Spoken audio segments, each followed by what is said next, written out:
BJ, as a freelancer, how, for the life of me, I can't work this out yet, but how do I get my clients to be less ambiguous in their instructions?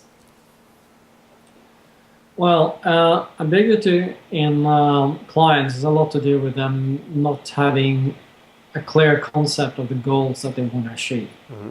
So again, try to think of it as a pyramid. Start by asking, well, what's the outcome that you want to achieve here? And try to ask until you get a clear idea about what the outcome is that they want. And then try to clarify. Ask as many questions as you need so that you're able to do your job. Mm-hmm. If this might seems difficult, then try to put all those questions into a Word file.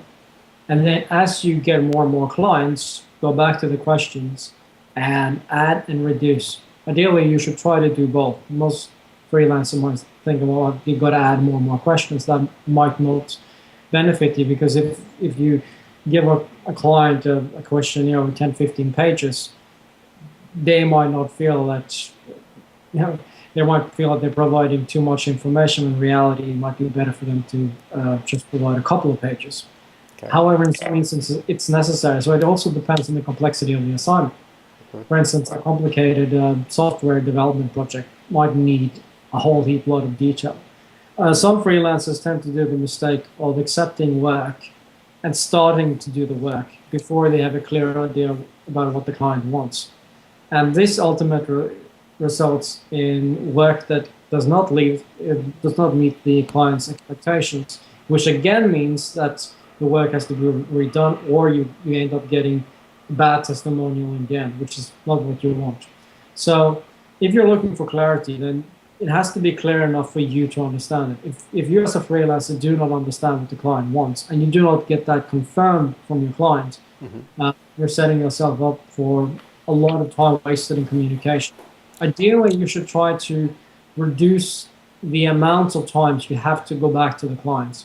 Some of the best freelancers that I've worked with have systemized the questions that they ask, so that they ask a whole heap of questions in the beginning, and then I don't hear from them, and then they deliver.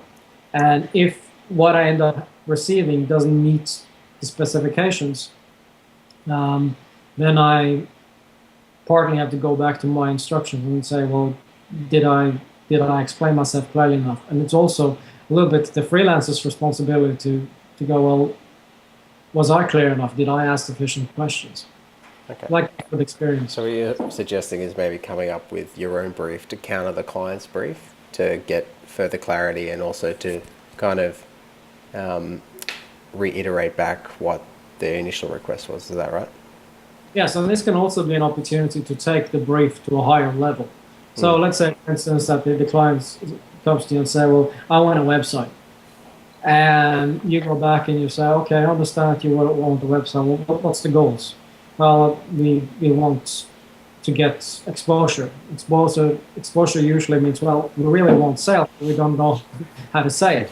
So as a client, or as a freelancer, you have to go back and try to think of what is it really that the client is after, so that you're able to think further. And by asking those additional questions, you might actually make the assignment different, better, and wider. And you might actually get additional ideas that you can add to your creative ideas files. And you can just keep it as a notepad on the side and say, okay, this is what I'm delivering now, but the client has mentioned this, and I'm going to bring that up at the end of the assignment, so that you're indirectly positioning yourself as someone that has the best interest of the client in mind, although you are respecting the brief.